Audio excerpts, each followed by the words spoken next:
আমিও অনেক অসুস্থ, মনে চায় বয়ান করতে কিন্তু শরীর দিতেছে না। পাওয়ারি ঔষধ খেয়ে আসলাম, 1 সপ্তাহ বিছানায় ছিলাম, একটা প্রোগ্রামেও যেতে পারিনি। অনেকে জানেন আপনাদের দোয়া আবার আল্লাহ সুস্থ করে, পরিপূর্ণ না, খুবই অসুস্থ, যেটা বলাটাকে নিজের কাছে খুব ভয় লাগে। কারণ অনেকে স্টেজ উঠে অসুস্থতা প্রকাশ করাটা অনেক সময় অহংকারী মনে হয়। আসলে অসুস্থ, আমার খুব কষ্ট হইতেছে কথা বলতে। তারপরও আশা করি আপনারা দোয়া করলে কিছু বলার সুযোগ কে দিবেন? আল্লাহ দিবেন। তো ওয়াজ হওয়ার জন্য কয় পুঁজি লাগবে ভাই? 2 পুঁজি, ডাইরেক্ট আল্লাহর রহমত, আর দ্বিতীয় হলো উপস্থিত শ্রোতাদের কলিজা ভাঙ্গা মুহাব্বত। আর ওয়াজ যখন শুরু হবে তখন কলব গরম হবে, আর কলব ওয়ালারা স্থির থাকবে না, অস্থির হয়ে যাবে। কি হয়ে যাবে? দলিল, ইন্নামাল মুমিনুনা আল্লাযীনা ইযা যুকিরাল্লাহু ওয়াজিলাত কুলুবুহুম ওয়া ইযা তুলিয়াত আলাইহিম আয়াতুহু যাদাতহুম ঈমানা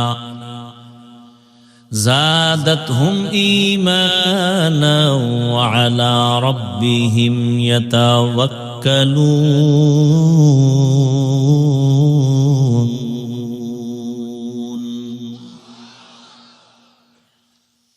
কলব কি হয়ে যাবে? গরম হবে। গরম হলে স্থির না অস্থির? ভূমিকম্প হয়েছে গোরাশাল, আমার বিল্ডিং কাঁপে কেন নারায়ণগঞ্জ? হ্যাঁ, ভূমিকম্প হয়েছে জমিন থেকে 30 ফিট নিচে, 90 ফিট নিচে, 100 ফিট নিচে, উপরের 100 হাত বিল্ডিং কাঁপে কেন? প্রশ্ন আছে না নাই? জবাবও আছে না নাই? এতগুলো মানুষ উজানির মাঠে বয়ান শুনে, চরমনাই বয়ান শুনে, নরসিংদী বয়ান শুনে, এই এত বয়ান করতে দিবা না রে ভাই? মরাডারে মারো কেন, লড়ে কেন? বয়ান করতে দিবা না যে কাহিনী শুরু করছে। নিজেকে কন্ট্রোল করা অনেক দাম। আওয়াজ না দিয়া দিল থেকে কান্না করা, এটা হলো বড় দামি। দিল থেকে কান্না, চোখে পানি।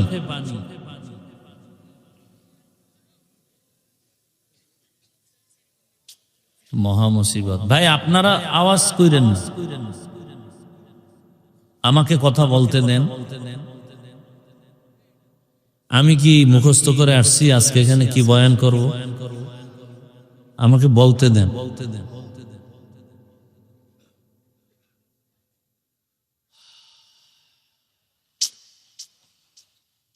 কন্ট্রোল করার চেষ্টা করি। ভূমিকম্প হইতেছে, বিল্ডিং থেকে দৌড়ায় বাঁচার জন্য। নারীও দৌড়ায়, পুরুষও দৌড়ায়, বাচ্চার খবর নেই। আওয়াজ দিবেন না, ঠান্ডা মাথায় কথা শুনবেন। আমি বুঝাইতে আসছি, এখানে কলবের বয়ান হবে, অতএব জবান বন্ধ থাকবে, কলবে আওয়াজ হবে, জবানে আওয়াজ হবে না। আওয়াজ লাগলে তখন বলবো, তখন দিবেন, তাও স্বাভাবিক। আওয়াজেরও কিছু কথা আছে, একটু ঢুকে লই। কারণ দেশের যে পরিস্থিতি, এখন আর চুপ থাকার সময় নেই। দায়িত্ব চেয়ে নেওয়া উচিত না, কিন্তু খুনি ধর্ষকরা যখন উল্টাপাল্টা করবে, তখন আমানতদার চরিত্রবানরা সেখান থেকে দায়িত্ব চেয়ে নেওয়াই শরীয়ত। দেশটাকে নাপাক করে ফেলতেছে, এখান থেকে উদ্ধার করতে পারে একমাত্র ইসলাম। আল্লাহ আমাদের হেদায়াত দান করেন। ভূমিকম্প হয় কোথায়? মাটির নিচে। তাও আবার নরসিংদী। নারায়ণগঞ্জের বিল্ডিং কাঁপে কেন? ভূমিকম্প হয় মাটির অনেক নিচে, উপরে কাঁপে কেন? এই প্রশ্নের যেই জবাব, বয়ান হচ্ছে কলবের মধ্যে, শরীর লাফায় কেন, কাঁপে কেন, আওয়াজ হয় কেন, এই প্রশ্নের সেই একই জবাব। বুঝার চেষ্টাও করি না, বুঝাবারও চেষ্টা করি না, বুঝারও চেষ্টা করি না, বিরোধিতা করার অপচেষ্টা করি। কম্পন হবে কলবে, আর সে জালজালার কম্পনের রিয়াকশনটা চলে আসবে বডির ভেতরে। বড় কঠিন হালাত। আগুন জ্বলবে আর গরম হবে না, এটা হতে পারে না। কথা বুঝেন? বাতি জ্বলবে আর অন্ধকার থাকবে, এটা হতে পারে না। ইসলাম কায়েম হবে আর অশান্তি থাকবে, এটা হতে পারে না। জেনা ব্যভিচার চলবে, চুরি ডাকাতি চলবে, খুন ধর্ষণ চলবে আর ভূমিকম্প হবে না, এটা হতে পারে না। কলবের ভেতরে জালজালা হবে আর শরীরে কম্পন হবে না, এটা হতে পারে না।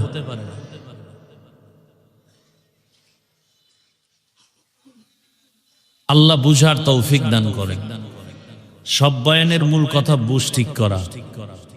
বয়ান আপনারা সবাই জানেন, শুধু বুঝ ঠিক নেই। বুঝ ঠিক থাকলে আমি টুপি পরছি, আপনি যে আল্লাহর গোলাম, আমি সে আল্লাহর গোলাম, আপনি যে নবীর উম্মত, আমি সে নবীর উম্মত, আপনি যে কোরআন মানেন, সে কোরআন আমি মানি, আপনার কালেমা আমার কালেমা, আপনার ধর্ম আমার ধর্ম, সব এক, কাবা এক, দুনিয়াতে আরসি সিস্টেম এক, বিদায় বেলা কাফনের সংখ্যা এক, কালার এক, কবরের সাইজ এক, প্রশ্ন এক। তাহলে আমি টুপি পরছি, আপনাকে টুপি পরেন না কেন? আপনাকে টুপির জন্য আলাদা বয়ান দিতে হবে কেন? আমি দাড়ি রাখছি, আপনি দাড়ি রাখেন না কেন? দাড়ির জন্য আলাদা বয়ান দিতে হবে কেন? দাড়ি কামানো যে গুণ, এটা কে না জানে? এখানে জানে। আপনি দাড়ি রাখেন না, বরং আলাদা আপনাকে দাড়ির ফজিলতের বয়ান দিতে হয় কেন? বুঝ ঠিক নেই। কি ঠিক নাই? বুঝটা ঠিক হয়ে গেলে হুজুর না, কলেজের প্রফেসর দাড়ি রেখে দিবে। বুঝ ঠিক হয়ে গেলে র্যাবের চাকরি করেনওয়ালা র্যাবও দাড়ি রেখে দিবে। আর বুঝ যদি ঠিক না হয়, তাহলে আমার মতো হুজুরও মহিলাকে এক জায়গায় বসাইয়া একসাথে আড্ডা দিবে। আমার বুঝ কি? টুপি দিলেই শান্তি সম্মান। আপনার বুঝ কি? টুপি দিলেই মাথা গরম। আমার বুঝ কি? দাড়ি রাখলেই সম্মান। আপনার বুঝটা কি? দাড়ি রাখলেই যৌবনের ভাব শেষ। অথচ দাড়ি কাটলে, এই মোবাইলে আকাম করো, ভালো করার কিছু কাজ আছে না? এই দাড়ি কাটলে শরীরের কি কি ক্ষতি হয়? চিকিৎসা বিজ্ঞানীরা কি বলছে এটা তো মানবা। হুজুর গোটা না মানলেও তুমগো জাহান্নামে যাওয়া লাগবে না, জান্নাত রিজার্ভ হয়ে যাবে। কিন্তু চিকিৎসা বিজ্ঞানী যারা, এদের কথা তো তুমি অমান্য করলে তুমি মানুষ থাকবা না। চিকিৎসা বিজ্ঞানীরা কি বলে? রিসার্চ করছে দাড়ি কাটলে কি হয়। পরকালের ভিডা তো ভিন্ন। নগদ শাস্তি কি? চোখের পাওয়ার কমে যাবে। নগদ শাস্তি কি? যৌবন দৌড় দিবে। দাড়ি কামানো বাড়ছে, যৌবনও দৌড় দিছে। হার্বাল কোম্পানি ওপেন চ্যালেঞ্জও দেওয়া শুরু করছে। এগুলো কি মাঠে বলার কথা? লজ্জা ফেলায় বলতেছি, এই বেহায়া মানুষগুলোকে বুঝাবার জন্য। এরপরও তো লজ্জা হয় না। আল্লাহ হেদায়াত দান করুন। আরো বলবো, এটি সাইরে দিছি। দাড়ি কামানো যেই গুনাহ, দাড়ি ছোট করে রাখা একই গুনাহ। আরো মারাত্মক অপরাধ হলো, একজনারও মোনাজাত কখনোই কবুল হবে না, কবুল হবে না, কোনো মোনাজাত কবুল হবে না যতদিন পর্যন্ত দাড়ি রাখার জন্য নিয়ত না করবে। আরো বলবো, যারা দাড়ি কাটে আর ছাটে, দোনো দলের 24 ঘন্টার সেকেন্ডে সেকেন্ডে সেকেন্ডে সেকেন্ডে সেকেন্ডে সেকেন্ডে অল টাইম কবিরা গুনাহ, কবিরা গুনাহ, কবিরা গুনাহ। ও ঘুমায় থাকলেও গুনাহ লেখা বন্ধ নেই। বলার দরকার মনে করি না। আল্লাহ যদি বুঝ দেয় তো এক কথায় বুঝ, আর যদি না দেয় তো আমি হাফিজুর রহমান কেন আর মক্কা মদিনার ইমাম কেন? রসুল বুঝাইলো ওর কপাল খুলবে না। এবার বুঝেন কত বড় নিকৃষ্ট কপাল পোড়া যে রসুলের বয়ানেও হেদায়াতের দরজা খুলে না। এমন কোন নিকৃষ্ট বেঈমানের কথা আপনাদের জানা আছে? যেই রসুলকে দেখলেই পেটের ক্ষুধা থাকে না, যেই রসুলকে মোহাব্বতের নজরে দেখলে জাহান্নামের আগুন হারাম, সেই রসুলকে 13 বছর দেখলো, বয়ান শুনলো, এক দস্তারখানে খাইলো, কালেমা পড়লো না। এরকম কপালওয়ালার নাম জানেন? কি নাম? আবু জাহাল। আবু জাহাল, জাহলুন। আবার অন্যদিকে 27 বছরের যুবক তরবারি নিয়ে দৌড়ায় রসুলকে জবাই করবে। কয় বছরের যুবক? নবীজির দেখা মাত্র তরবারি ফালায় বলেন নবী মাফ চাই, কালেমা পড়ায়। এই কপালওয়ালাকে বলেন, এর নাম কপাল। কপাল যদি পুড়িয়া যায় তো আমার বয়ান কেন? রসুলের বয়ানও কপাল খুলবে। মান ইয়াহদিল্লাহু ফাহুয়াল মুহতাদ ওয়া মান ইউদ্লিল ফালান তাজিদ লাহু ওয়ালিয়াম মুরশিদা। আল্লাহ যাকে হেদায়েত দিবেন সে পেয়ে যাবে। যার কপাল খারাপ আল্লাহ তাকে হেদায়েত দিবেন না, সে হেদায়েত পাবে পরের কথা, হেদায়েত পাওয়ার কোনো মুর্শিদও পাবে না, পথ প্রদর্শক পাবে না। কপাল বড় কঠিন জিনিস। আল্লাহ আমার বালা কপাল দান করেন, নাকি আবু জাহাল ওয়ালা ওমর ওয়ালা কপাল যাদের, এরা মোনাজাত দিয়া যাবে আর কানবে, আল্লাহ গুনাহ তো কম করি না, মাফ করে দাও। কান্নাকাটি করে যাবে, ফজরে মসজিদে হাজির।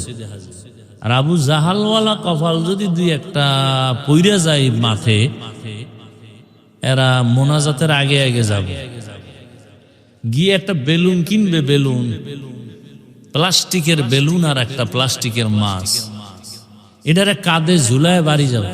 বউ কইবে কি পাইছো? আছে কইছে মোনাজাতে বেলুন কবুল হয়ে গেছে। এরম আশেক নাই? আল্লাহ হেদায়েত দান করেন। হ্যাঁ, ওয়াজ যখন শুরু হবে তখন অ্যাকশনও শুরু হবে। কোথায় অ্যাকশন শুরু হবে? কলবে। কলবের মধ্যে যখন অ্যাকশন শুরু হবে, চোখ বেয়ে পানি বের হবে। থানায় নিয়ে যুবকের পুলিশ বেতের বাড়ি দেয়, অপরাধীকে কাঁদে না। কোরআনের বাগানে বসে বয়ান চলছে আল্লাহওয়ালার, 200 হাত দূরে বসে যুবক কাঁদে কেন? ওরে মারে কে? আল্লাহ মারে। ওয়াজ হচ্ছে আর অ্যাকশন শুরু হচ্ছে। এটা একটা অপারেশন থিয়েটার। দুনিয়ার হসপিটালে অপারেশন হয় বডির, আর কোরআনের বাগানে অপারেশন হয় কলবের, রুহের। হসপিটালে অপারেশন হয় দেহের, কোরআনের বাগানে অপারেশন হয় রুহের। হসপিটালে ওখানে অপারেশনের জন্য সময় দিতে হবে, টাকা ব্যয় করতে হবে, রক্ত যাবে, সেলাই লাগবে, এরপরে সাইন দিতে হবে নিদাবির, এরপরে কান্না শুরু হয়ে যাবে রোগীর আশপাশ যারা আপনজন তাদের। এখানে অপারেশন হবে, টাকা যাবে না, সময় যাবে, সাইন দেওয়া লাগবে না, কিন্তু অপারেশন সাকসেস যখন হয়ে যাবে তখনই চোখে পানি আসবে। যার চোখে পানি আসবে বোঝা যাবে অপারেশন কামিয়াব, কলবের অপারেশন সাকসেস। আল্লাহ হেদায়াতের দৌলত দিয়ে আমাদেরকে কবুল করে। যে আয়াত ও হাদিস পড়েছি তরজমাটা বলে নিন। ইয়া আইয়ুহাল্লাযীনা আমানুত্তাকুল্লাহা ওয়া কুনু মা'আস সাদিকিন। ও দুনিয়ার মুমিনেরা, আল্লাহকে ভয় করো, তাকওয়া অর্জন করো। জমিনের মধ্যে যারা আল্লাহর প্রিয় বান্দা সত্যবাদী মুমিন তাদের বন্ধু হয়ে থাকো। নবীজি বলেন মান তাশাব্বাহা বিকৌমিন ফাহুয়া মিনহুম। যে ব্যক্তি যেই দলের সাথে চলাফেরা, মোহাব্বত, ভালোবাসা, উঠা বসা করবে, কিয়ামতের দিন তার সাথে তার হাসর হবে। আয়াত ও হাদিসের তরজমা শেষ, খুব খেয়াল করবেন। হাদিসের উপরে কয়েক মিনিট কথা। নবীজি বলেন, মান তাশাব্বাহা বিকৌমিন ফাহুয়া মিনহুম। যার সাথে উঠা বসা, ভালোবাসা, মোহাব্বত, কিয়ামতে তার সাথেই উঠা হবে। এটাকে আমরা বাংলায় কেমনে বলি? যার সাথে যার মোহাব্বত, তার সাথে তার। যাদের চলাফেরা, উঠা বসা আব্রাহাম লিঙ্কনের গণতন্ত্রের সাথে আছে না নাই? বলে গণতন্ত্রের জন্য আমরা জীবন দিতে প্রস্তুত, গণতন্ত্র রক্ষায় আমরা জীবন দিব। গণতন্ত্রের আবিষ্কারক আব্রাহাম লিঙ্কন, নাম শুনছেন কখনো?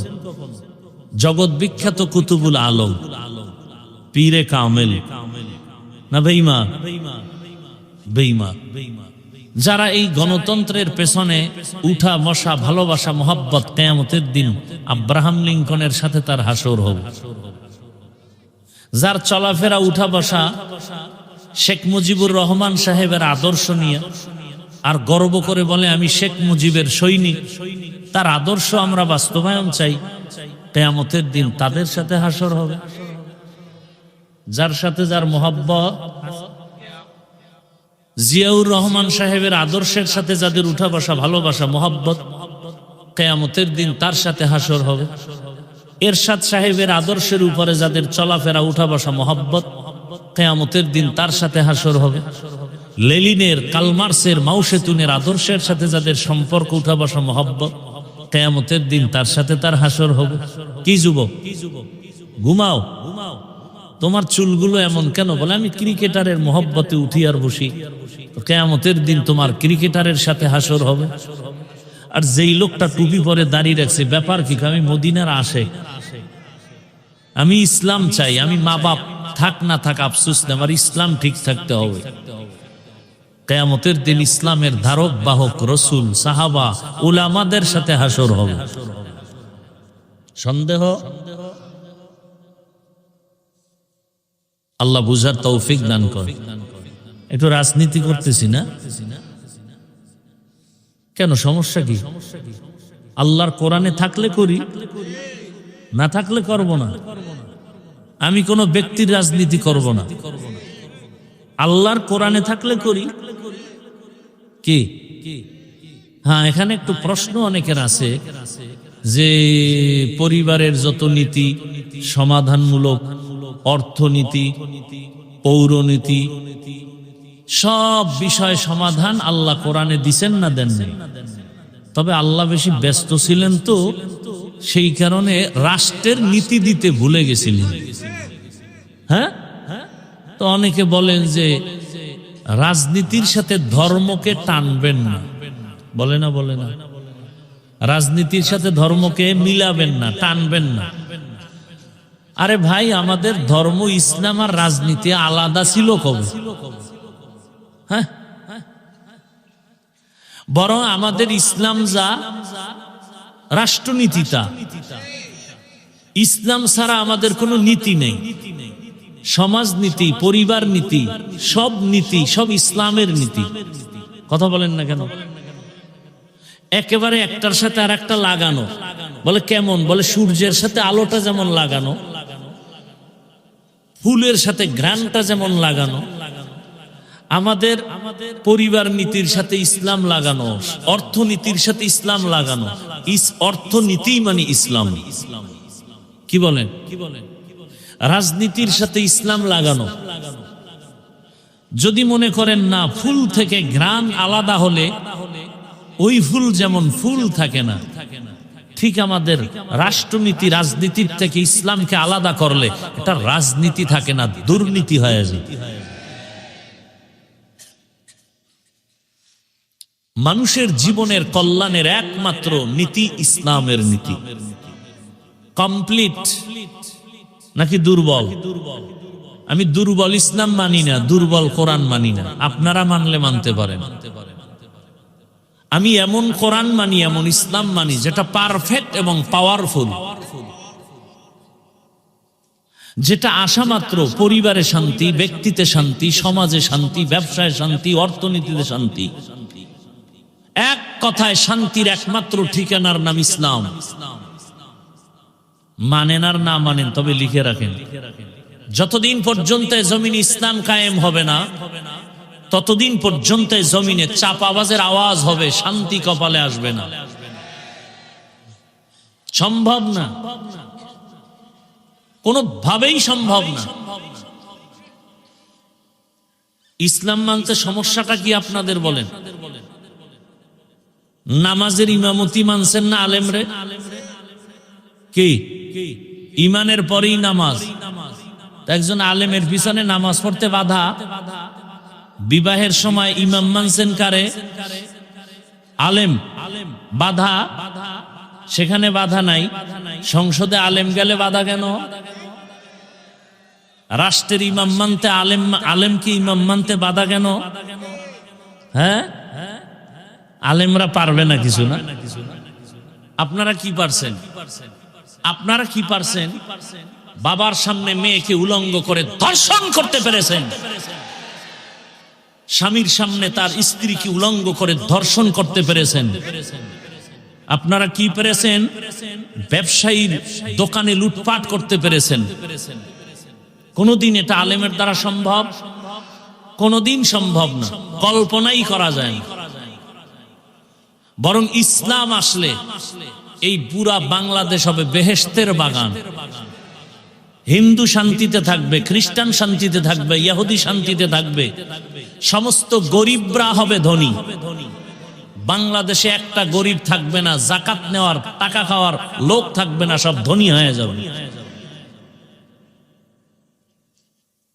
আগামীকাল সকালবেলা পূর্ব দিক থেকে সূর্য উঠার মধ্যে যেমন সন্দেহ নাই, ইসলাম কায়েম হলে সব গরিবরা ধনী হবে, এ কথায় কোনো সন্দেহ নাই।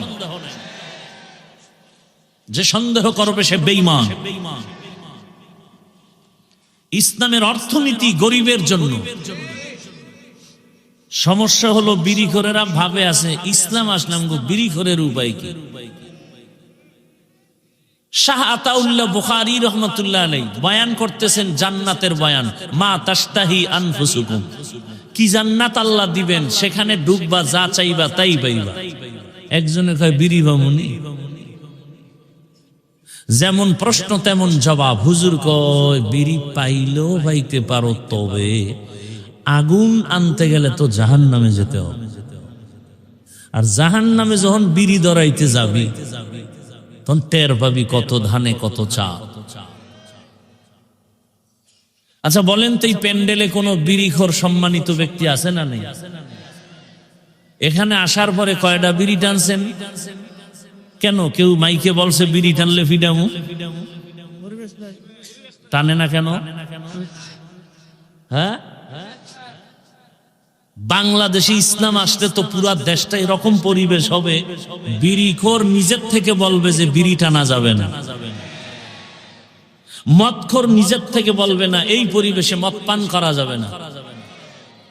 ইসলাম এটাকে দেখেন, এই যে সারা এত রাত প্রচন্ড শীত, এরপরও আপনারা বসে আছেন পৃথিবীর 3rd ক্লাসের বিছানার মধ্যে, কোয়ালিটিহীন ব্যবস্থাপনায়। এটা কোয়ালিটি না।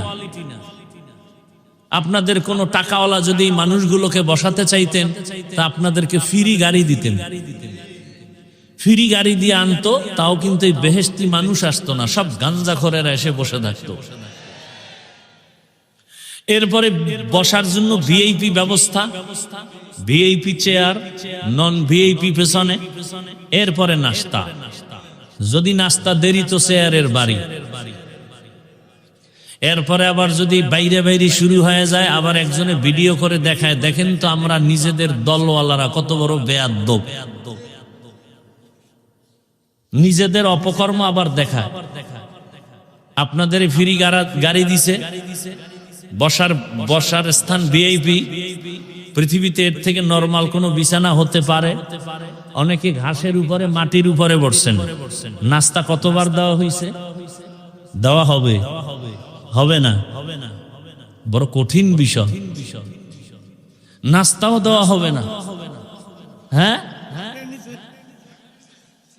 আচ্ছা, এতগুলো মানুষকে নিয়ন্ত্রণের জন্য ওই সাহেবের পুলিশ লাগতো না? পাওয়ার থাকলে র্যাব, আরো হেডম থাকলে আর্মি, আরো হেডম থাকলে বিডিআর, আরেকটু হেডম থাকলে কুত্তা। কারণ মানুষের উপরে বিশ্বাস নাই, বডিগার্ড বডির উপরে মেরে দিবে। কুকুর বেঈমানি করবে না, নিরাপত্তার জন্য কুকুর বেঈমানি করে নাই আজও পর্যন্ত শুনি নাই। সারা রাত মালিকের জুতার বাড়ি খাইয়া কুকুর মালিকের বাড়ি পাহারা দেয়, কোনোদিন মালিকের ক্ষতি করে না। আর মানুষ মানুষেরটা খাইয়া বডিগার্ড বডির উপরে ছুরি মারে। এখানে এতগুলো মানুষকে নিয়ন্ত্রণের জন্য কোনো প্রশাসন, পুলিশ, কোনো আওয়াজ নাই, চুপচাপ সবাই অধীর আগ্রহে বসে আছে। কই গেছে ঘুম, কই খানা, কোনো পেরেশানি নাই, কষ্ট নাই, ঠান্ডার ভেতরে চুপচাপ বসে আছে, চুপচাপ। এটা কেমনে সম্ভব? নগদ প্রমাণ, ইসলাম মানলেই সম্ভব। এটা ইসলাম পারবে, কসম আল্লাহর, আর কেউ পারবে না। কে পারবে? ইসলাম। ইসলাম দেখায় দিছে, এর নাম শান্তি। এটা ইসলাম পারে। কে বড়, কে ছোট, কে ধনী, কে গরিব, সব একাকার হয়ে বসে আছে। মানুষ পাগল হয়ে যায় না খাইয়া, খাওয়ার জন্য এত পাগল। মসজিদে গিয়াও খানা, হাটে আর চাটে। আর এখানে কোনো পেরেশানি নেই, ঠান্ডা প্রচন্ড, শিশিরের পানি ঝরছে, বসার বিছানা চরম থার্ড ক্লাসের বিছানা। পৃথিবীর কোনো অনুষ্ঠানে এই বিছানা দিলে জুতা ছাড়া উপায় নেই। এটা কিভাবে সম্ভব? কিভাবে সম্ভব? এর নাম ইসলাম। এর নাম কি? ইসলাম কি বলে? দুজন এক জায়গায় হলে কি দাও, কি দাও, সালাম মানে কি? এই শান্তি শুরু, শান্তি। ইসলাম বলে বড়রা ছোটদেরকে মায়ার নজরে দেখো, ছোটরা বড়দেরকে সম্মানের নজরে দেখো। মাল্লাম ইয়ারহাম সাগীরানা ওয়ালাম ইউক্কির কাবীরানা ফালাইসা মিন্না।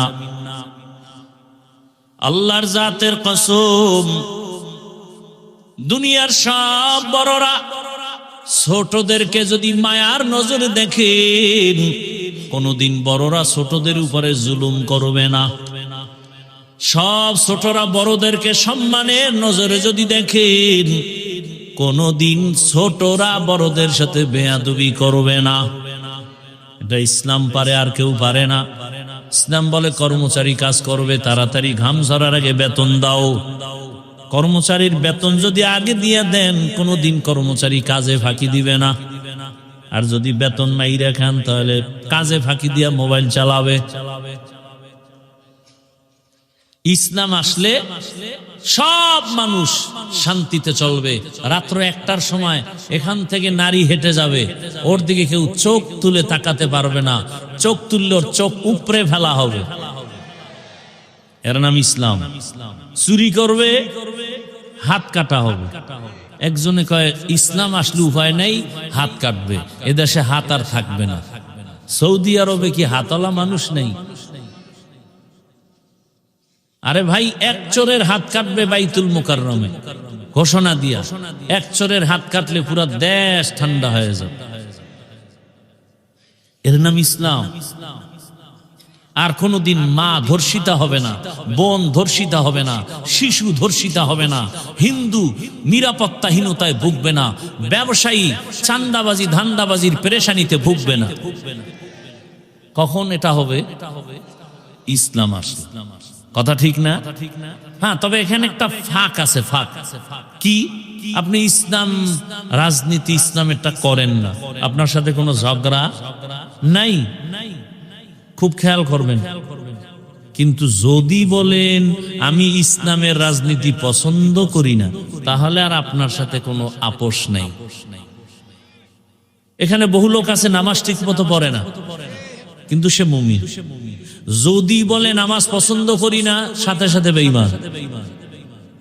দাড়ি রাখেন না, আপনি মুমিন। কিন্তু যদি বলেন দাড়ি পছন্দ করি না, বেঈমান। পর্দা করেন না, আপনি মুমিন, আপনাকে বুঝাবো। যদি বলেন পর্দার বিধান পছন্দ করি না, বেঈমান। কথা ঠিক না? ইসলামী রাজনীতি আপনি যদি না করেন, কোনো ঝগড়া নাই। যদি বলেন পছন্দ করি না, আপনার সাথে কোনো আপোষ নাই। সুলাইমান পয়গম্বর গোটা দুনিয়া পরিচালনা করেন নাই, ঘটনা কোরআনে নাই। ইউসুফ নবী মিশরের অর্থমন্ত্রী হয়ে পরিচালনা করেন নাই, ঘটনা কোরআনে নাই। তো কেন বলেন নাই, বলেন কেন? এটা ওয়াজের প্যান্ডেল না রাজনীতির প্যান্ডেল?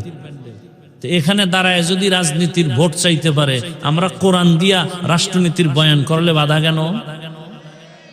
শিয়ালের হাতে মুরগি আমানত, শিয়ালের হাতে মুরগি আমানত। আগামী শুক্রবার যদি কোনো খতিব সাহেব নরসিংদী এলাকায় আমার এই কথাগুলো রিপিট করে, আর যদি মনে করে যে হাফিজ সাহেবের মতো একটু পিক আপ নেই, কি হবে বলেন তো? কমিটি বলবে 1 মাসের জন্য অব্যাহতি দিলাম, ছুটি। বলে কারণ, বলে শিয়ালের হাতে মুরগি। শিয়ালের হাতে মুরগি দিলে 2 দিন পরে আমানত পাবেন, 1 দিন পরে। শিয়ালের হাতে মুরগি দিলে যা হয়, ধর্মের চাবি, মাদ্রাসার চাবি, মসজিদের চাবি সুদখোর, ঘুষখোর আর খুনি ধর্ষকের হাতে দিলে তো তাই হবে। আল্লাহ হেদায়েত দান করুন। আমি কিন্তু কোন দলের পক্ষে বিপক্ষে বলি না, কারণ আমি কোন দলের দায়িত্বে নাই। আমি যা বয়ান করতেছি, টোটাল বয়ান আমার একটা মাঝখানে জিনিস আমি রাখতেছি, আমার কলিজার মূল ইসলাম। আমার জীবনের মূল কি? আমি ইসলামকে ঠিক রেখে কথা বলতেছি, ভুল বুঝবেন না, উল্টা পাল্টা মন্তব্য করবেন না। আমার জীবনের মূল ইসলাম, আমার ইসলাম ঠিক, সব ঠিক। কি বলেন? আচ্ছা, বাবার সাথে তর্ক হয় কিনা সন্তানের? হয়। তার মানে হলো বাবারে কেউ অপমান করলে আমি সেই রাগে কিছু বলবো না। যুবক, একটা ওয়াদা করাতে চাই, খুব খেয়াল করো। তুমি বাবার সাথে তর্ক করেছো, হঠাৎ করে তোমার সামনে তোমার বাবাকে যদি অপমানজনক কথা বলে, তুমি চুপ করে দোয়া ইনুস পড়বা না প্রতিবাদ করবা? কলারটা ধরে বলবা, এই বেয়াদব! বাবার সাথে তর্ক করি ঠিক, কিন্তু বাবার অপমান করবি, মেনে নিব না। কথা ঠিক? ঠিক ইসলামের বেলা একটা ওয়াদা করেন। নামাজ পড়তে পারেন না, রোজা রাখতে পারেন না, দাড়ি রাখতে পারেন না, কিন্তু এই ওয়াদাটা করবেন। অন্তত আপনি কি আল্লাহকে ভালোবাসেন না? ইসলামকে ভালোবাসেন না? তো এতটুকু ওয়াদা করবেন যে আমি নামাজ না পড়লেও, রোজা রাখতে না পারলেও, দাড়ি রাখতে না পারলেও, অন্তত ইসলামকে, কোরআন হাদিস, আল্লাহকে, রসুলকে, কোরআন হাদিস যাদের থেকে শিখছি সে আলেমকে অপমান হতে দিব না। কেউ যদি আপনাদের সামনে কোনো আলেমের অপমান করতে চায়, ইসলামের উপরে আক্রমণাত্মক কথা বলে, জাগাত কলারটা ধরে বলবেন, আই রাধুনির বাচ্চা! কিসের বাচ্চা? শুনতে শুনে গালি, আসলে কোনো গালি না। তোমার মাও রাধুনি, আমার মাও রাধুনি। কথা বলেন, সবার মা রাধুনি না? রাধুনির বাচ্চা, এটা গালি? শুনতে মনে হয় গালি। কলারটা ধরে বলবা, আই রাধুনির বাচ্চা! আমি দাঁড়িয়ে রাখতে পারি না, নামাজ পড়তে পারি না, কিন্তু আমি আল্লাহকে ভালোবাসি। আমার আল্লাহ, আমার ইসলাম, আমার কোরআন, আমার রসুল, আমার ওলামা, এদের ব্যাপারে কথা বললে চামড়াটা তুলে ফেলবো। ভয় পাইতেছে? এখনো ভয় পা? তা জুলাই স্বাধীন করলেন কি? কি আজীব না? একটু ভয় আছে? যদি ভয় নাই না, একটু তো ভয় লাগে যদি আবার পাথর মারে, যদি আমার সন্তানকে গুম করে, যদি এমনটাই হয়, তা আমি মনে করি জুলাই স্বাধীন কমপ্লিটলি সাকসেস নয়। যেই সফলতা নিয়ে আশা করে স্বাধীন হয়েছে, সে সফলতা আসেনি। আসছে, যদি এসেই থাকে, স্বামীর সামনে স্ত্রীকে ধর্ষণ করা হলো কেন ভোলায়? বাবার সামনে মেয়েকে ধর্ষণ করা হলো কেন বগুড়ায়? বোঝা গেল স্বাধীন কামিয়াব হয়নি। নতুন করে প্রস্তুতি নাও, আর একটা স্বাধীন করতে হবে, চূড়ান্ত সফলতার স্বাধীন। যেই স্বাধীন হলে মা নিরাপদে থাকবে, বোন নিরাপদে থাকবে, স্কুল নিরাপদ, কলেজ নিরাপদ, হিন্দু নিরাপদ, খ্রিস্টান নিরাপদ, ব্যবসায়ী নিরাপদ, চাকরিজীবী নিরাপদ, আলেম নিরাপদ, ছাত্র নিরাপদ। ওই স্বাধীনতার জন্য প্রস্তুতি নাও, আর ওই স্বাধীন হবে চূড়ান্ত সফলতার স্বাধীন, আর ওই স্বাধীন হবে একমাত্র ইসলামের স্বাধীন। কিসের স্বাধীন? আমার কথাগুলো কি উল্টা পাল্টা? ধরায় দাও, এখন কানে ধরে উঠবাস করুন। কোন দলের পক্ষে বিপক্ষে বলেছি? আমার মূল কথার মূল কি? ইসলাম। আমি ইসলামের পক্ষে বলতেছি, আমার রসুলের পক্ষে বলতেছি, আমার আল্লাহর পক্ষে বলতেছি, আমার কোরআনের পক্ষে বলতেছি। আচ্ছা, 20 বছর মাদ্রাসায় পড়ছি। কয় বছর? আরো বেশি পড়া যায়। পড়ছি কত? 20 বছর। এখন তো আরো শর্টেও পড়া যায়। 20 বছর কেমনে বিছনায় প্রস্রাব করি, সেই থেকে বাড়ি মা বাপ সাইরা মাদ্রাসায় আসছে, কষ্ট করে করে লেখাপড়া করছে। কি কষ্ট এটা বিবরণ দিতে গেলে চোখে পানি চলে আসে। এখন তো একটা জামা পরছি, কালকে আর এটা পরবো না। এক গেঞ্জি আজকে পরছি, কালকে গেঞ্জি আর গায়ে আসবে না। টুপি প্রতিদিন একটা, রুমাল প্রতিদিন একটা, লঙ্গি প্রতিদিন একটা। আর সেই সময়ের এক জামা 150 টাকায় কিনা 2.5 বছর পরছি। এক লঙ্গি ছিঁড়ে গেছে, সেলাই করে পড়ছি। ভাত খাইছি বোর্ডিং এ, 2 বার ভাত দিত, আদা বাটি, সকাল 10টায় আর আসরের পরে। তরকারি কি? পাতলা ডাইল। আর তরকারি সাথে কি? আমার মা বাড়িতে গেছি 4 মাস আগে, তখন প্লাস্টিকের ডিব্বায় পোড়ামরিচ গুঁড়া করে দিছে। আর আব্বাজান আধা কেজি আলু কিনার টাকা দিছে। সে আধা কেজি আলু কিনা ভাতের মধ্যে সিদ্ধ দিতাম, কেটে কেটে নাম লেখে কলম দিয়া। যখন ভাত ডালতো পাকার পরে ওই নাম দেখে দেখে আলু নিয়ে আসতাম ভর্তা বানানোর জন্য। আধা কেজি আলু, চিন্তা করছি 2 মাস পরে বাবা আসতে পারে, তাহলে 2 মাস খাইতে হইব পোড়ামরিচ দিয়ে। আর আধা বাড়ি ভাত, এটারে ভাগ করে 4 বার খাইছি। আর এই কষ্টের জীবনটা কি করছি? 24টা ঘন্টা কোরআন হাদিস, কোরআন হাদিস, কোরআন হাদিস, কোরআন হাদিস পড়ছি 20 বছর, আর কিছু না। কতটা অক্ষর, কতটা নক্তা আছে, জের আছে, জবর আছে, কোরআনের লফজ কয়টা, কতটা বাক্য আছে, কতটা সূরা আছে, নামাজের আয়াত কয়টা, রোজার আয়াত কয়টা, জিকিরের আয়াত কয়টা, পর্দার আয়াত কয়টা, জাকাতের আয়াত কয়টা, রাষ্ট্রনীতির আয়াত কয়টা, পরিবার নীতির আয়াত কয়টা, অর্থনীতির আয়াত কয়টা, আয়াতের ব্যাখ্যা কি, তাফসির কি, ফতোয়া কি, মাসআলা কি, পড়তে পড়তে পড়তে পড়তে পড়তে পড়তে জীবন শেষের দিকে ময়দানে ওই কথাই বলতেছি। এত গবেষণা করে কোরআনের আয়াত সংখ্যা সব কিছু পড়ে এই ময়দানে নামছি। এখন কোন সুক্ষর বেয়াদব যদি বলে বয়ানটা এমন করেন, কি পরিমাণ জুতা দিয়ে ওকে বাড়ি দেওয়া দরকার।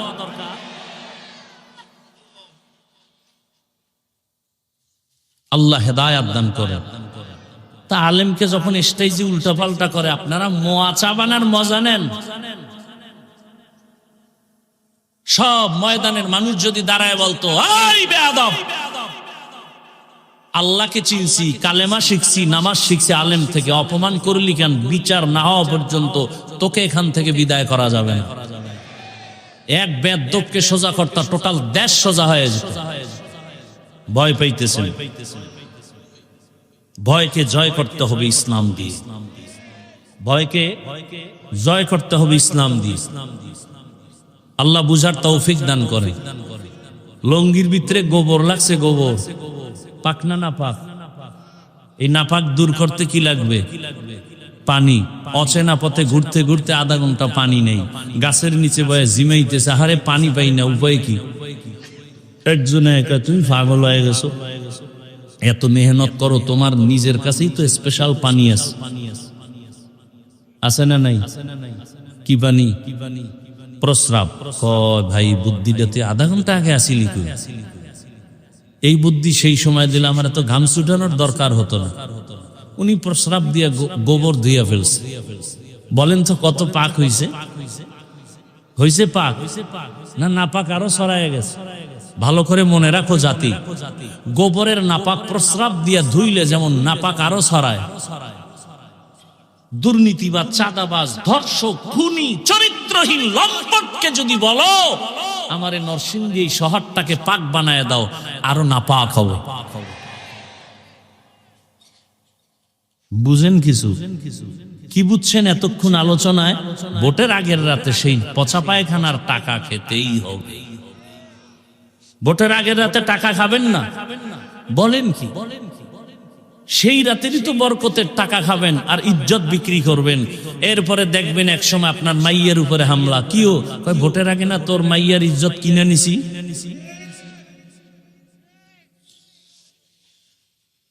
রাগ করতেছেন? এই 5 কেজি মুরগির দাম কত রে নরসিংদী? 500। একটা খাসির দাম কত? মোটামুটি ভালো খাসি। একটা গরুর দাম কত? কথা বলে না। আর একটা গরু 1 লাখ। উটের দাম আরো বেশি। আচ্ছা, আপনার তো আশরাফুল মখলুক, হ্যাঁ? আপনার দাম কি গরুর মতো, ছাগলের মতো, মুরগির মতো? তা আপনি 500 টাকায় বিক্রি হলেন কেন ভোটের আগের রাতে? ওই নিমক হারাম জাতি, টাকায় তো গরু বিক্রি হয়, পশু বিক্রি হয়, আশরাফুল মখলুক তো বিক্রি হতে পারে না। এরপরও যারা বেলাজা বেহায়া, না আমার বিক্রি হতেই হবে, অন্তত আশরাফুল মখলুক হিসাবে গরু আর ছাগলের দামে বিক্রি হয় না। যদি হতেই চাও তাহলে বলো আমারে কিনতে হলে 1 কোটি লাগবে। বিক্রি হতে হলে মখলুক হিসাবেই বিক্রি হই। কয় কোটি লাগবে? ছাগলের দামে বিক্রি হও, পশুর দামে বিক্রি হও, মানুষ তো কখনো বিক্রি হতে পারে না। টাকায় বিক্রি হয় পশু। এত নির্লজ্জ কেন? এত নির্লজ্জ কেন? আল্লাহ হেদায়েত দান করুন। খুব রাগ আছে অন্তরে, খুব রাগ। আল্লাহ সবাইকে মাফ করে দিন।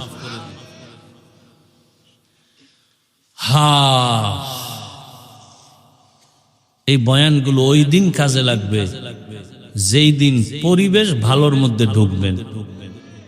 বাসে লেখা আছে ধূমপান নিষেধ, আছে না নাই? কেউ করে? করে না? ড্রাইভারও বিড়ি টানে, হেল্পারও কন্ট্রাক্টরে টাকা না থাকলে ধার করে টানে। আমি বাধা দিলে ধোঁয়াটা আমারে মারে। আর আমার বাবার টাকায় পায়খানা খাই, তোমার কি? মসজিদে লেখা আছে ধূমপান নিষেধ, আছে? কেউ করে? এর নাম পরিবেশ।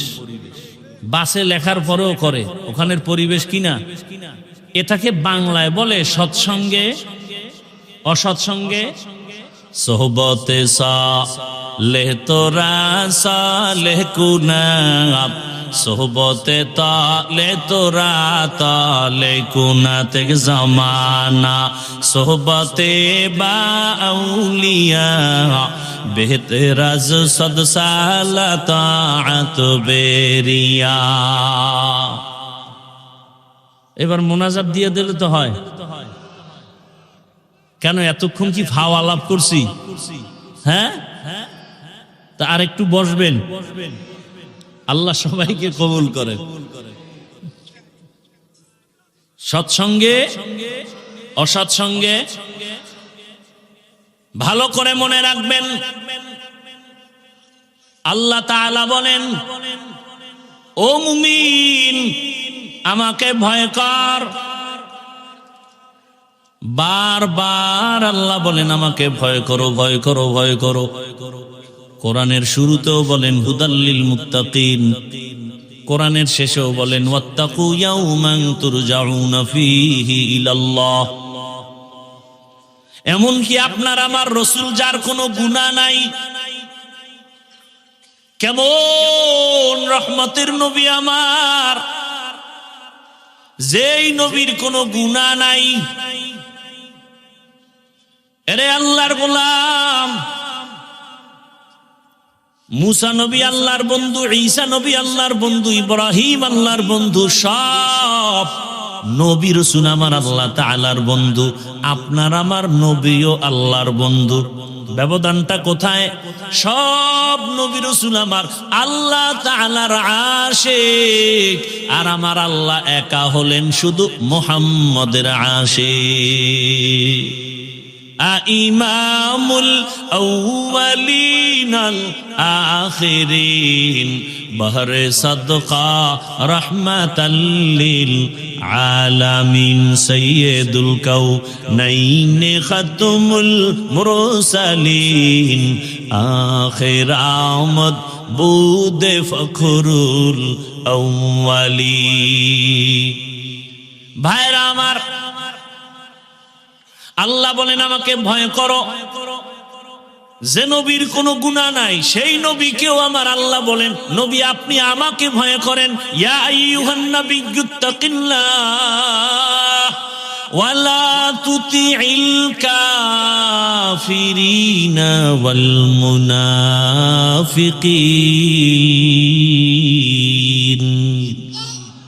হে নবী আপনি আমাকে ভয় করেন, কাফের মুনাফিকের অনুগত্য করবেন না, অনুসরণ করবেন না।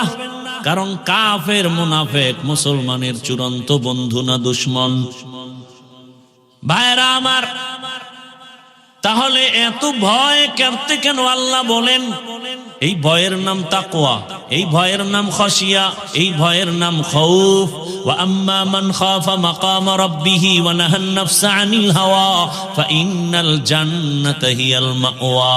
হর কে দারত খাউফে হকদার দিল মাদাম জান্নাতুল মাওয়া দেহদু রামাকাম জুজবা হকচি জে মখাজ ইনসুজা ফজলে উআ মস্তে দর জুমলা জাহা। খাউফুন মানিও ভয়, খাশিয়াতুন মানিও ভয়। ইন্নামা ইয়াখশাল্লাহ মিন ইবাদিহিল উলামা। দুনিয়াতে আল্লাহর বান্দাদের মধ্যে উলামা, তারা আল্লাহকে তুলনামূলক বেশি ভয় করবেন। ভয় করার মানে কি? যদি আমি প্রশ্ন করি মাঠে, এই মাঠে আপনারা কারা কারা আল্লাহকে ভয় করেন? যদি প্রশ্ন করি সবাই হাত উঠায় বলবে আমরা ভয় করি। যদি বেশি চালাক হয় দোনো পা আলগি দিয়ে বলবে আমরা চার হাত পা আল্লাহকে ভয় করি। চালাক বলবে হুজুরদের থেকে ভয় করি। অত সেখানে এমনও ভয় করনেওয়ালা বান্দা আছে নামাজ নাই, নামাজ পড়ে না, তারপরে বলে আল্লাহকে ভয় করি। আর আমি নামাজ পড়িয়া বলি আল্লাহকে ভয় করি। আপনি রোজা না রেখে বলেন আল্লাহকে ভয় করি, আমি রোজা রেখে বলি আল্লাহকে ভয় করি। আপনি হারাম খানার বলেন আল্লাহকে ভয় করি, আমি হালাল খেয়ে বলি আল্লাহকে ভয় করি। দুই ভয় কি সমান? মূলত আপনি ভয় করেন না। কারণ কি? ভয়টা কি জিনিস আসলে বুঝেনই নাই। একটা সন্তান মা বাবাকে ভয় করে, প্রমাণ কি? বলে মা বাবার সামনে অন্যায় করে না। প্রমাণ কেন করে না? বলে শাস্তির ভয়, মাইরের ভয়। একটা ছাত্র শিক্ষকের ভয় করে, প্রমাণ কি? বলে শিক্ষকের সামনে অন্যায় করে না। কারণ কি? বলে শিক্ষকের শাস্তির ভয় করে না। ঠিক এই দুনিয়ায় কোন মানুষ যদি আমার আল্লাহকে আসলেই ভয় করেন, গলায় ছুরি লাগাবে, দাড়ির মধ্যে অস্ত্র লাগাবে না। তো কুজাও সুন্নতে আহমদ কুজা বা মোহাম্মদ কৈবুয়াদ নিসবত তোরা মান আহাব্বা সুন্নতি কৌলে রসুল মজদায়ে কানা মাই হাম কুন কবুল। এই তাকওয়ার এত দাম কেন, এত গুরুত্ব কেন? তাকওয়া হলেই তুই বিনা হিসাবে জান্নাতি। শুধু জান্নাতি না, দুনিয়ায় বাদশা, পরকালেও বাদশা। ইন্না আকরামাকুম ইনদাল্লাহি আতকাকুম। আমার কাছে সবথেকে দামি ওই ব্যক্তি যে তাকওয়া নিয়ে চলবে, আল্লাহর ভয়। তাহলে আল্লাহর ভয়ের মূল কথা কি? এই উঠা বসা করেন কেন ভাই? হেদায়েত হয়ে গেছে আপনাদের? কি আজীব ব্যাপার। কষ্ট হয় আমার, আপনার কি কষ্ট? না বসলে বলেন দোয়া করে দেই। এই ব্যারাম কেন? যারা পাওয়ারলেস এরা তো আগে ভাগে গেছি। আপনি থেকে গেলেন কেন? আমাকে ডিস্টার্ব করার জন্য? কয় ভাই আপনার দাওয়াত, বলে আলহামদুলিল্লাহ। কয় আপনার বাড়ি? বলে নাউযুবিল্লাহ। আল্লাহ হেদায়েত দান করে। ভাইরা আমার, তাকওয়াওয়ালাদেরকে আল্লাহ পাক রব্বুল আলামিন দুনিয়াতেও সম্মানিত করেন, আখিরাতেও সম্মানিত করবেন। আর এই তাকওয়া, এই আল্লাহর ভয়টা নিজে নিজে অর্জন করা যাবে না, ঘুমের মধ্যেও পাওয়া যাবে না। আল্লাহর এই ভয় বা তাকওয়া যদি অর্জন করতে চাও, ক্বালান নবিয়্যু সাল্লাল্লাহু আলাইহি ওয়া আলিহি ওয়াসাল্লাম, লিকুল্লি শাইইন মা'দিনুন মা'দিনুত তাকওয়া কুলুবুল আরিফিন। ভালো ভালো জিনিস রাখার গোডাউন আছে, ফ্যাক্টরি আছে। তাকওয়ার গোডাউন হলো আল্লাহর ওলিদের কলব, আল্লাহওয়ালাদের দিল বা কলব হলো তাকওয়ার গোডাউন। তাদের সাথে নাইন লাগাও, সংযোগ লাগায় দাও, মেলার মতো মিলে যাও। এই পরিমাণ মিলো যে তাদের রঙে তুমি রঙিন হয়ে যাও। খালিতুহুম লিতাকুনু মিসলাহুম, এমন ভাবে তুমি আল্লাহওয়ালাদের সাথে মিলো যে তার রঙে তুমি রঙিন হয়ে যাও। এমন রঙিন হও, রাস্তা দিয়া আশরাফ আলী থানবী হাঁটেন, পাশে খলিফা আজিজুল হাসানও হাঁটেন।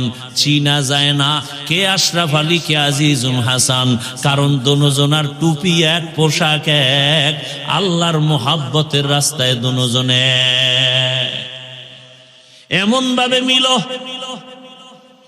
মেলার মতো যদি মিলতে পারো, তোমার ভেতরে তাকওয়া চলে আসবে। নেক নজরটা যদি লেগে যায়, কারণ আল্লাহওয়ালাদের নজরের মধ্যেও পাওয়ার, আল্লাহওয়ালাদের চাহনির মধ্যে পাওয়ার। আল্লাহ তাআলার নবী বলেন, ক্বালান নবিয়্যু সাল্লাল্লাহু আলাইহি ওয়া আলিহি ওয়াসাল্লাম, ইত্তাকু ফিরাসাতাল মুমিন ফাইন্নাহু ইয়ানজুরু বিনূরিল্লাহ। আল্লাহর ওলি যারা আরিফিন, এদের কলবের পাওয়ার বড় কঠিন, এদের নজরে পাওয়ার লাগানো। তোমরা যা দেখো না তারা তা অনেক কিছু দেখেন। তুমি দেখো না কেন? তিনি দেখেন কেন? বলে নিজের চামড়ার চোখে দেখেন না, আল্লাহর দেওয়া নূরের আলো দিয়ে তারা দেখেন। আউলিয়ারা কারে ওকবা ইখতিয়ার, জাহেলারা কারে দুনিয়া ইখতিয়ার। আল্লাহওয়ালা রাতারাতি হওয়া যায় না। এরা তাকওয়ার উপরে মুজাহাদা করেন, মুরাকাবা করেন, এত পরিমাণ প্রচেষ্টা চালান। আল্লাহকে পাওয়ার জন্য রাত নাই, দিন নাই, ঘুম নাই। খানা খাইতে গেল আমার আল্লাহর মোহাব্বত, খায় খায় লোকমা দেয়, আবার নিঃশ্বাস ছাড়ে। মনে হয় যেন বাড়ি পাইছি, গাড়ি পাইছি, স্ত্রী পাইলাম, সন্তান পাইলাম, টাকা পয়সা পাইলাম। কিন্তু যে আমারে বাড়ির মালিক বানাইছেন, টাকার মালিক বানাইছেন, তারে এখনো পাইলাম না। ওই মালিকের তো এখনো পাই নাই। ছেলেরে পাইলাম, মেয়ে পাইলাম, টাকা পয়সা সব, ক্ষমতাও পাইলাম, সম্মানের চেয়ার পাইলাম, কিন্তু আমার এই সম্মানের চেয়ারে কে বসাইছেন? ওই মালিকের এখনো চিনলাম না। ওই মালিক আমার কত সুন্দর। বান্দা ভাবতে ভাবতে ভাবতে ভাবতে এমন একটা হালাত তৈরি হয়, তেরা আয়না আলো মে রঙ্গ বু হে, তেরা আয়না আলো মে রঙ্গ বু হে, जिधर दिखता हो उधर तू ही तू है। আল্লাহর মোহাব্বতের বান্দা। দুনিয়ার সবাই তো যেই জিনিস চায় ওই জিনিসের পেছনে দৌড়ায়। মূলত দুনিয়ার সবাই পাগলের মতো দৌড়ায়। কেউ টাকার পেছনে পাগল হয়ে দৌড়ায়। কেন? বলে টাকার পাগল। কেউ ক্ষমতার পেছনে দৌড়ায়, এত দৌড়ায়, খানার মধ্যেও মন নাই। ক্ষমতা কারণে ক্ষমতার পাগল। আর দুনিয়াতে একদল মানুষ এই ক্ষমতার পেছনে দৌড়ায় না, টাকার পেছনে দৌড়ায় না, নারীর পেছনে গাড়ির পেছনে দৌড়ায় না। এই বান্দা মনে মনে জানি কারে খুঁজে আর দৌড়ায়। ও কেউরে খুঁজে না, ও খুঁজে আমার মালিক। আমার মালিকের তো এখনো পাইলাম না। এত সুন্দর চেহারা যিনি আমারে বানাইছে, আবার আপনার বানানো চেহারাটা এত সুন্দর, বানানেওয়ালা তিনি না জানি আরো কত সুন্দর। আরে আমার একটা কণ্ঠ দান করেছেন এত সুন্দর, যিনি কণ্ঠ দান করেছেন তিনি না জানি আরো কত সুন্দর। বান্দা এগুলো ভাবে আর মনে মনে তালাশ করে। ওই আসল সুন্দর মালিকের যদি পাইতাম, আসমান এত সুন্দর, বানানেওয়ালা মালিক জানি আরো কত সুন্দর, জমিনটা এত সুন্দর, বানানেওয়ালা মালিক জানি আরো কত সুন্দর। ওরে আল্লাহর আশেক যারা, মালিকের পাগল যারা, ওরা খানা খায় ঠিক কিন্তু মনটা মালিকের দিকেই ব্যাকুল হয়ে থাকে। ওরা ঘুমায় ঠিক কিন্তু ঘুমের মাঝেও মালিকের ব্যাকুল পারা হয়ে থাকে। ওরা খানা খায় কিন্তু মনের ভিতরে আগুন জ্বলে আমার মালিক, আমার আল্লাহকে কখন আমি পাই। দুনিয়ার সব পেয়েছি কিন্তু এখন আমি আমার মালিকরে এখনো পেলাম না। ওরে টাকাও থাকবে না, আজ আমি যেই টাকার পেছনে দৌড়াই, গাড়ির পেছনে দৌড়াই, বাড়ির পেছনে দৌড়াই, এগুলো একদিন শেষ হয়ে যাবে। কত বাড়িওয়ালা বাড়ি রেখে জঙ্গলে দৌড়ায়, কত টাকাওয়ালা টাকা রেখে এখন ফকির হয়ে গেল। কতজনে মা বাবা আপনজন, অনেকে মা বাবা হারায় ফেললো। যে কেউ সন্তানের পাগল, হঠাৎ সন্তান ওই ভূমিকম্পে মরে গেল, কিন্তু ওগুলোর পিছনে দৌড়ায়া কি লাভ? এখনো খালি, এক সময় হয়ে যাবে খালি। কিন্তু আসল মালিকের যদি আপন বানাইতে পারো, আমার আল্লাহ বলবেন বান্দা এক সময় তোর আপন ছিলাম, এখনো আপন। আয় বান্দা, তুই কবরে যখন আসবি, আমি মাওলা তোর কবরকে জান্নাত বানায় দিব। তুই যদি এখন এই দুনিয়ার রং তামাশায় পড়িয়া আমি আল্লাহকে ভুলিয়া না যাও, কঠিন কবরে জাহান্নামের আগুন, ওই কঠিন সময়ও আমি আল্লাহ তোমাকে বলবো না। কিয়ামতের ময়দানে মানুষগুলো সব উলঙ্গ দাঁড়াবে, এমন হালাত হবে, নারীরাও উলঙ্গ, পুরুষেরাও উলঙ্গ, এমন কঠিন হালাত। সূর্যটা নিচে এসে এমন তাপ দেওয়া শুরু করবে, মাটির জমিনটা তামা হয়ে যাবে। জাহান্নামের চিৎকারের আওয়াজ, এমন কঠিন আওয়াজ, হাসরের ময়দানটা থরথর করে কেঁপে উঠবে। এমন অবস্থা হবে, আমার আল্লাহ রাগান্বিত আওয়াজ দিবেন আর বলবেন লিমানিল মুলকুল ইয়াউম লিল্লাহিল ওয়াহিদিল কাহ্হার। এমন এক অবস্থা হবে হাসরের মাঠে, রহমতের নবী কান্না করেন ওই হাসরের মাঠে। এই পরিস্থিতিতে নবীদের কোনো গুনাহ নাই, তারাও কান্নায় বিভোর হয়ে যাবেন। আদম নবী কাঁদবেন, ও আল্লাহ আবার উপায় কি হবে আজ? মুসা নবী কাঁদবেন, আবার উপায় কি? ঈসা নবী কাঁদবেন, আমার উপায় কি? ইব্রাহিম নবী কাঁদবেন, আমার উপায় কি? ও নরসিংদীর বাবারা, নবীরা যদি কাঁদেন, তোমার আমার কি উপায় হবে?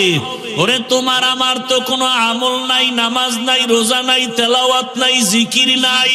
যতটুকু নামাজ পড়ি সে নামাজের ভেতরে খুশু খুজু নাই। ওরে আমি যদি এই অবস্থায় আমার মালিকের দরবারে দাঁড়াই, আমার মাওলা আর বরদাস্ত করবেন না। আমার আল্লাহ আবার রাগান্বিত হয়ে বলবেন ওয়ামতাজুল ইয়াউমা আইয়ুহাল মুজরিমুন, এ গুনাহগারেরা নেককারদের থেকে আলাদা হইয়া যা। আজকে আমি নেককারদেরকে আরশে আজিমের নিচে ছায়া দিয়া বসাবো, আমি ওদেরকে জান্নাতের মেহমান খানায় নিয়ে যাব। আর যারা গুনাহগার বেনামাজির দল, আমি আল্লাহ পাক তোদের বাম হাতে আমলনামা দিয়া জাহান্নামের দিকে পাঠাবো। আমার আল্লাহ পাক যাদের বাম হাতে আমলনামা দিবেন এদের হালাত এমন হবে, আল্লাহ বলবে ওদের বাম হাতটা সোজা ভাবে হবে না, বুকের মাঝে ছিদ্র করে ফেল, ছিদ্র করিয়া বাম হাতটা ঢুকাইয়া পিঠের থেকে বের করে দাও। পিঠের থেকে বের করিয়া পিছনের হাতে যখন আমলনামা দিবেন আল্লাহ বলবেন ইকরা কিতাবাকা কাফা বিনাফসিকাল ইয়াউমা আলাইকা হাসিবা। ও আল্লাহর বান্দারা, আজকে আমার এত সম্মান, দুইটা চক্ষু বন্ধ করে ফিকির করো রে বাবা। আজকে আমার ডানে কত মোহাব্বতের মানুষ, বামে সামনে পেছনে অভাব নাই, কিন্তু বাবা একদিন তো আমার এই সব সারিয়া বিদায় হয়ে যেতে হবে। আজরাইল যেদিন আমার মাওলার অর্ডার এসে হাজির হয়ে যাবে, আমার গায়ের জামাটা প্লেট দিয়া কেটে কেটে রেখে দিবে, আমার হাতের ঘড়ি আর একজনের হাতে চলে যাবে রে বাবা। আমার আপন বন্ধুটা মোবাইল নাম্বারটা কেটে ফেলবে, আমার আপন জনেরা কাঁদবে, আর বাবা বলবে তাড়াতাড়ি কাফন কিনে নিয়ে আসো। ইমাম সাহেবকে বলবে জানাজা না দিয়া যাইও না, আমার সন্তান দুনিয়াতে বাঁচিয়া নাই। ও আমার কলিজার যুবক বাবারা, দুনিয়াতে তো রং তামাশার পেছনে কম ঘুরলা না, মনের মতো পার্কে দৌড়াইলা, মনের আশা পূরণ করিয়া সারা রাত মোবাইলে গুনাহ করলা। ওরে বাবা, তুমি সারাটা জীবন দাড়ি কাটলা, নামাজ ছাড়লা, একবারও চিন্তা করলা না কোন দিন আজরাইল এসে ধরিয়া বসে। ওরে আজরাইল এসে যদি হাজির হয়, মা কান্না করেও ধরে রাখতে পারবে না, বাবা ধরে রাখতে পারবে না। রুহুটা যখন নিয়ে যাবে মাও কাঁদবে আমারে, আর মা বলে ডাক দেওয়ার কেউ নাই, বাবাও কাঁদবে আমাকে বাবা বলে ডাক দেওয়ার কেউ নাই। ওরে কেউ কাঁদবে আর বলবে বাড়ির পেছনে তাড়াতাড়ি বাঁশবাগানে কবর খনন কর, কেউ বলবে তাড়াতাড়ি গরম পানি কর, মশারি টানা, জীবনের শেষ গোসল দেওয়া হবে। ওরে তোমার আমার লাশটা ঘর থেকে টেনে টেনে নামাইয়া গোসল দিয়া সাদা কাফনের প্যাকেট বানাইয়া যখন জানাজার খাটে উঠাবে, জানাজার ময়দানে নিবে, জানালা দিয়া মা কান্না করবে আর বলবে আমার বাবারে কই নাও, আমার বাবারে কোথায় নাও, একবারের মতো একটু চেহারাটা দেখাও। শেষবারে আমার বাবার চেহারাটা দেখি।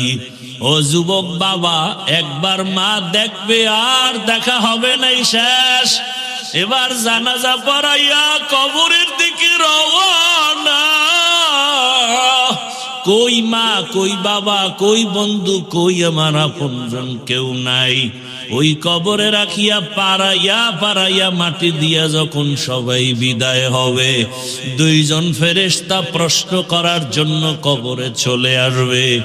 আমার বান্দা যখন নামাজ না নিয়া গুনাহগার হইয়া কবরের বিছানায় যাবে, তখন বান্দা একটা জবাবও দিতে পারবে না। নবী বলেন তখন ওই গুনাহগার বেনামাজিরা ওরা শুধু আফসুস করবে আর বলবে হা হা লা আদরি, আফসুস আমি কিছুই জানি না, কিছুই জানি না। আমার মাওলা তখন রাগ হইয়া কুদরতের আওয়াজ দিয়া বলবে কবরের ফেরেশতা, এই নাফরমানের দুনিয়াতে আমি কত আদর করেছি, আমার দেওয়া সূর্যের আলো, চাঁদের আলো, পানি বাতাস সব নেয়ামত দিলাম, আমার দেওয়া সব নেয়ামত খাইয়া নামাজ পড়ে নাই, রোজা রাখে নাই, তেলাওয়াত করে নাই, পর্দা করে নাই, আলেম ওলামার কথাও মানে নাই, বিরোধিতা করত। এখন আর ছাড় দেওয়া যাবে না, সুযোগ দেওয়া যাবে না। আল্লাহ বলবে ফেরেশতা কবরের সাথে জাহান্নামের সাথে রাস্তা করে দাও, জাহান্নামের আগুন কবরটা ভরিয়া যাবে। কবরের ভেতরে সাপ। আমার আল্লাহ কুদরতের আওয়াজ দিয়া রাগ হয়ে বলবেন কবরের মাটি, এই নাফরমানকে দুই দিক থেকে জোরে জোরে চাপ দাও, এত জোরে চাপ দিবে পাজরের হাড়গুলো চুরমার হয়ে যাবে। ওরে কবরের চিন্তায় রসুলের সাহাবী ওসমান রাদিয়াল্লাহু আনহু কান্না করলেন আজীবন। আবু বকরের কান্না, ওমরের কান্না, অথচ তাদের কত সুন্দর ইখলাস তাকওয়া আমল। আপনার আমার তাকওয়া নাই, ইখলাস নাই, আমল নাই, কান্না নাই, আল্লাহর আদালতে এই অবস্থায় গেলে কি উপায়?